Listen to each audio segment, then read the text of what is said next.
My name is Doris. I am 32 years old. I live with my mother in a small village. My father died when I was very small. I do not remember his face. I grew up only with my mother, who was blind. She was the only parent I had, but I never treated her with love. Instead, I hated her blindness. I hated her simple clothes, her weak steps, her tired face. I hated the way she called my name outside my school, holding a small lunchbox in her hands. At school, I saw other children's parents. They were rich. They wore nice clothes.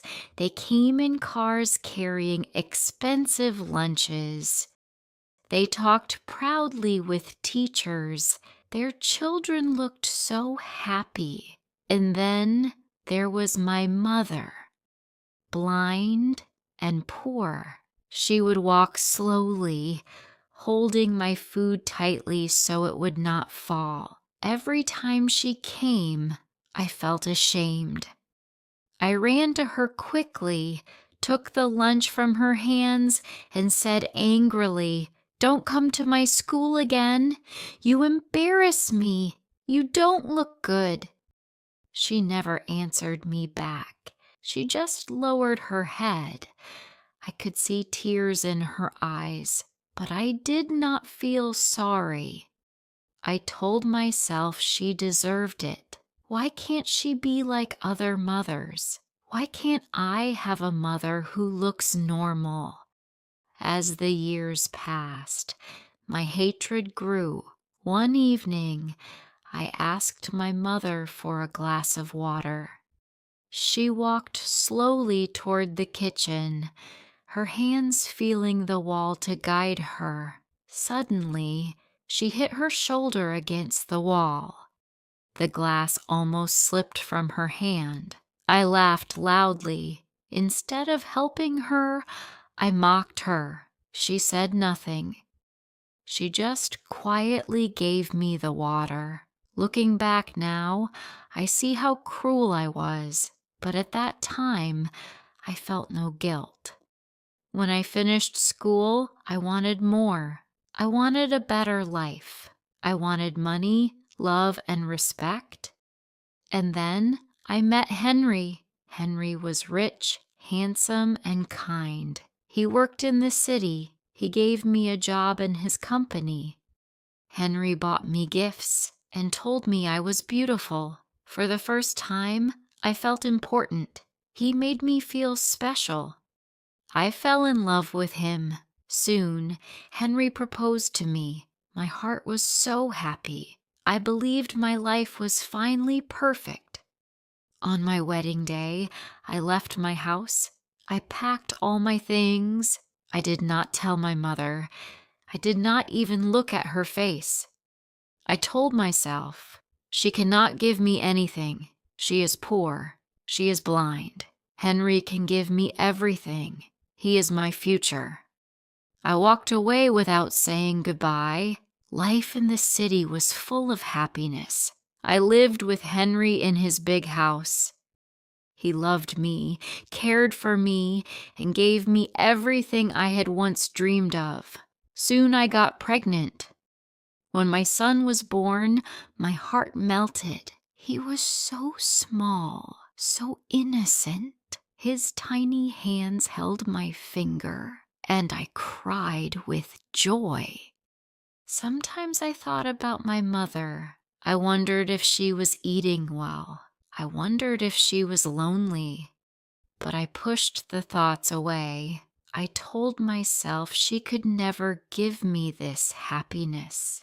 Leaving her was the right choice. One afternoon, I got a phone call. It was an old friend from my village. Her voice was heavy and sad. She said, "Doris, your mother has died." My heart stopped. I held the phone tightly. At first, I thought, I will not go. She was nothing to me. But then another thought came. She was still my mother. Maybe I should go, at least for the last time. So I went back to my village. Nothing had changed much. The same roads, the same old houses. I went to my mother's funeral. People looked at me, some with sadness, some with judgment. I stood there as they buried her. My eyes were dry. My heart was hard. After the funeral, I walked to my old house. The door creaked as I opened it. The rooms were dark and empty. I could almost hear her voice calling me, her soft voice asking me if I was hungry, her weak hands searching for things in the dark, her tears when I shouted at her, her silence when I rejected her. I shook my head. I thought, this house is full of pain. I will sell it. I don't want to remember any of this. As I was leaving, an old woman called me. She was our neighbor. She said, "Doris, do you know what your mother did for you?" I laughed. I said, "What could a blind woman do for me?" Her face grew sad. She said, "You are foolish. The eyes you see the world with, they are not yours. They are your mother's." I froze. My lips trembled. I said, "What do you mean?" And then she told me the truth. She said, "When you were 3 or 4 years old, you were playing near the river with my daughter. You ran on the sand and fell. Sand filled your eyes. You cried so loudly. We ran to you, but when we reached, we saw blood in your eyes. We rushed you to the hospital. The doctor checked you. His face was serious. He said your eyes were badly damaged. He said you would be blind for the rest of your life." Your mother cried like her heart was breaking. She begged the doctor. She begged God. Then she did the unthinkable. She told the doctor, "Take my eyes. Give them to my daughter. I don't care if I live in darkness. I only want my child to see the world." The doctor warned her. He said, "If you give your eyes, you will never see again. How will you take care of your child?" But she shook her head. She said, "I will manage. I will do everything blind. But my daughter must see. She must live a normal life." And so she gave her eyes. That is why you can see today, Doris, because she gave you her sight. The world stopped. I could not breathe. My eyes were full of tears. All this time I hated her. I insulted her. And yet she gave me her eyes. The old woman said, even in her last days she was sick. I told her to call you, but she refused. She said, "My daughter is happy in the city. She has a good husband. I will not disturb her happiness." And then she died with love for you in her heart. I could not hold myself any more. I ran to her grave. I fell to my knees. I pressed my face to the soil. I said, "Why, Mother, why? Why didn't you tell me?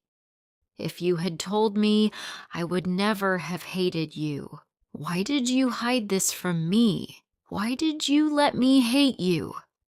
I stayed there for hours crying, begging, screaming like a mad woman, but nothing could change.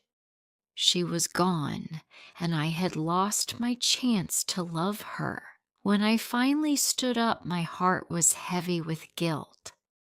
I decided not to sell our house. I would keep it. It was not just a house. It was her last gift to me. I returned to the city where my husband and son waited, but I was not the same woman anymore. Every time I looked in the mirror, I saw her. Every time I saw my son's innocent eyes, I remembered her sacrifice. I visit her grave often now. I talk to her. I tell her about my son, about my life. I hope she can hear me. Maybe love never dies. Because the truth is this: my eyes may see the world, but they are not mine. They are hers, and I will never forget that. If you liked this story, please like, comment, share, and subscribe.